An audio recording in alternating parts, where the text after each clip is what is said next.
Terima kasih pemirsa Anda masih bersama kami. Mas Kohar, sebelum kita berdiskusi, kita coba mendengarkan dulu sebetulnya seberapa terukur optimisme kita terhadap perekonomian. Saat ini kita telah tersambung lewat saluran telepon dengan Guru Besar Universitas Indonesia, Profesor Renald Kasali. Pak Renald, selamat pagi. Selamat pagi, Leonard. Selamat pagi, Pak Renald.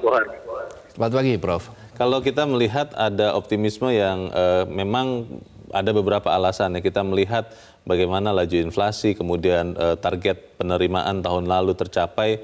Kita juga melihat bagaimana penerimaan pajak bisa melampaui target. Dan kita terakhir melihat rupiah yang kalau kita lihat dalam kacamata positif menguat terhadap dolar Amerika. Tetapi kita tahu masih banyak lagi masalah yang harus diselesaikan. Kalau dalam kondisi seperti ini, apa yang harus dilakukan baik oleh pemerintah maupun kita sebagai pelaku ekonomi, Prof. Renald? Ya, jadi ada dua hal. Pertama itu adalah bagaimana kita mengelola internal, itu sudah jauh lebih baik kondisinya. Tetapi di lain pihak juga ada gejolak dari eksternal, yaitu bagaimana rencana The Fed menaikkan tingkat bunga. Dan pertarungan dengan Donald Trump itu kita sudah ketahui, yang mengakibatkan kalau moodnya lagi bagus ketika dia turunkan bunga atau dia tidak naikkan, dolarnya mengalir kemana-mana, termasuk ke Indonesia.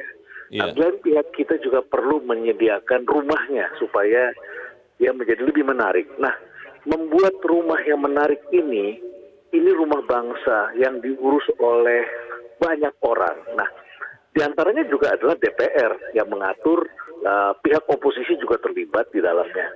Karena terjadi pertikaian, ini memang tidak mudah. Misalnya begini. Kita suami istri dan anak semuanya rebutan, catnya mau warna ini, warna itu dan sebagainya.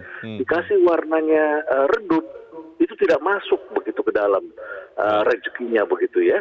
Nah, misalnya apa? Nah, apa yang harus dilakukan dalam negeri supaya investasi bisa jalan sebagainya?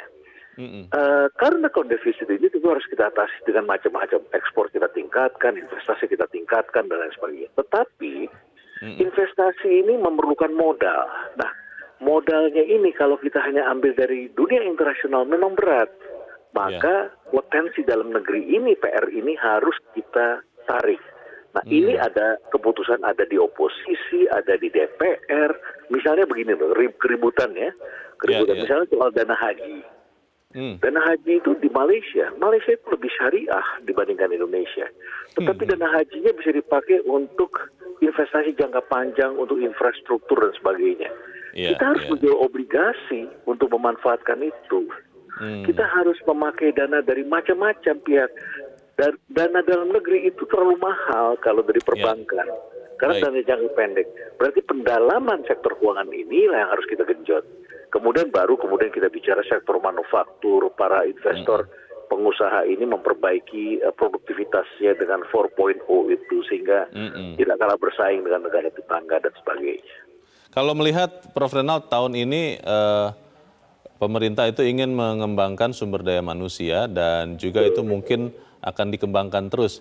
Kalau melihat kondisi sekarang ketika memang faktor ketidakpastian ekonomi eksternal seperti yang tadi Prof. Renald katakan nyata, apakah langkah itu cukup tepat atau memang sebenarnya sebaiknya harusnya bertahan dulu untuk mempertahankan kondisi ekonomi ini, Prof? Ya, tentu kita harus melakukan dua hal sekaligus, tidak bisa satu-satu.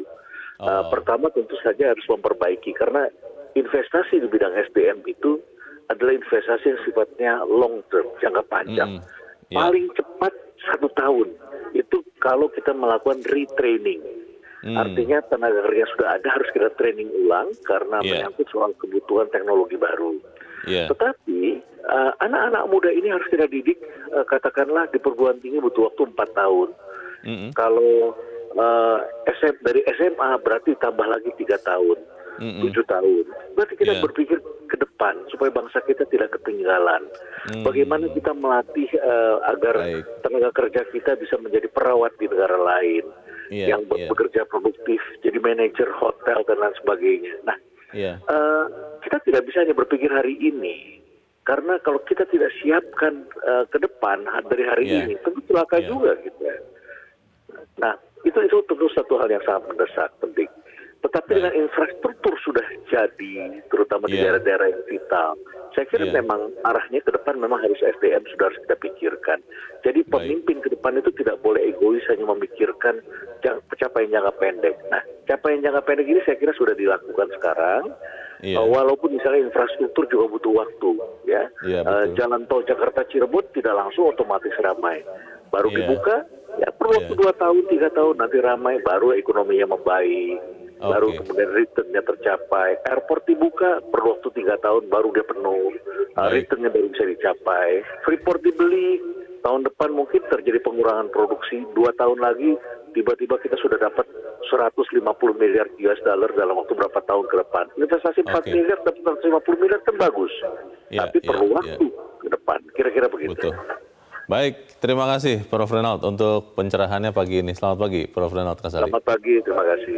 Ya, Mas Kohar, kalau kita melihat ada banyak optimisme, tetapi kan sebetulnya juga seperti yang tadi kata Prof. Renald, juga ada PR-PR yang harus segera dikerjakan. Nah, pertanyaannya, beberapa orang mempertanyakan tahun ini, karena nanti bulan April kita ada pemilu, ada perubahan kepemimpinan, bisa berlanjut, bisa juga berubah begitu. Nah, apakah ini bisa menjadi dalam tanda petik ancaman untuk kondisi ekonomi kita? Kalau kita belajar dari pemilu yang sudah-sudah, pemilu pilpres yang sudah-sudah, maka kalaupun ada gejolak tidaklah terlalu besar, tidaklah terlalu mengganggu proses perekonomian. Kita ini kan sedang menuju proses konsolidasi.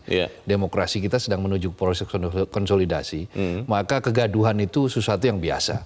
Kegaduhan itu hal yang memang terjadi di mana-mana. Tidak akan membuat pengusaha misalnya menahan diri untuk melanjutkan usahanya atau ekspansi karena takut begitu? Yang paling penting adalah blueprint masing-masing calon sudah jelas. Seperti apa akan mereka kerjakan. Nah, kalau yang menang adalah pasangan nomor urut 1, 01 seperti apa, misalnya sudah jelas. Kalau nomor 02 seperti apa. Mereka kan punya tim masing-masing yang akan mengkaji prospek ekonomi. Nah, tetapi yang paling penting yang perlu kita catat ialah perjalanan dalam 4 tahun terakhir ini menunjukkan penguasaan pengendalian perekonomian kita on the right track, berada di jalur yang benar.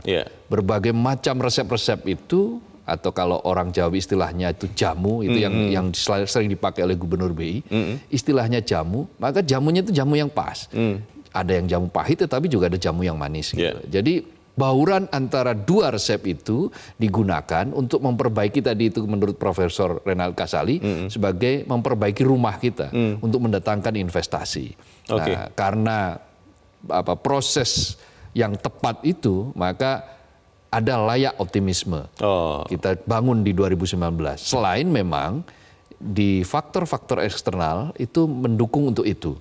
Fed Fund itu kemungkinan hanya akan 2 kali menaikkan suku bunga, bahkan mungkin ada yang menyebut 1 kali.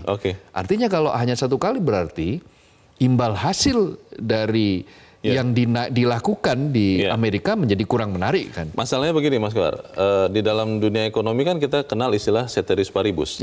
Kalau kondisi atau besaran-besaran, asumsi-asumsi tidak berubah. Betul. Tapi kita juga sering mengalami bahwa ekonomi ini bisa berubah sesaat. Ya kan, tapi ada plan A, plan B. Nah itu dia pertanyaannya, kalau kemudian ekonomi khususnya eksternal itu berubah begitu rupa, kita cukup siap tidak untuk menghadapinya? Tahan dulu, kita akan lanjutkan selepas jeda.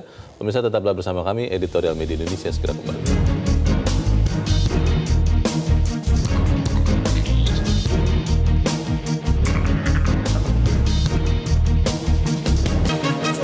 Terima kasih pemirsa, Anda masih bersama kami. Mas Kohar, sebelum kita mendengarkan pendapat pemirsa, saya ingin tanya tadi soal bagaimana kalau tiba-tiba terjadi hal tak terduga. Kalau tadi Mas Kohar mengatakan Bank Sentral Amerika mungkin akan menaikkan maksimal 2 kali suku bunga tahun ini. Tapi kalau tiba-tiba misalnya Donald Trump melakukan sesuatu yang lain, kemudian ekonomi kembali bergejolak, kuat tidak Indonesia? Ya paling tidak kan ada waktu untuk melakukan pembalikan ekonomi dalam kondisi-kondisi yang tidak normal. Itu kan tidak bisa seketika juga. Kayak Amerika misalnya, sampai kapan shutdown pemerintahan kan juga pasti akan terjadi titik kompromi antara Demokrat dan Republik. Nah pada titik itu perang dagang pun juga sekarang kan sudah mulai dilakukan perundingan-perundingan antara Amerika Serikat dan Cina. Nah pada sisi itu ada berkah bagi emerging market termasuk Indonesia. Nah pada situasi yang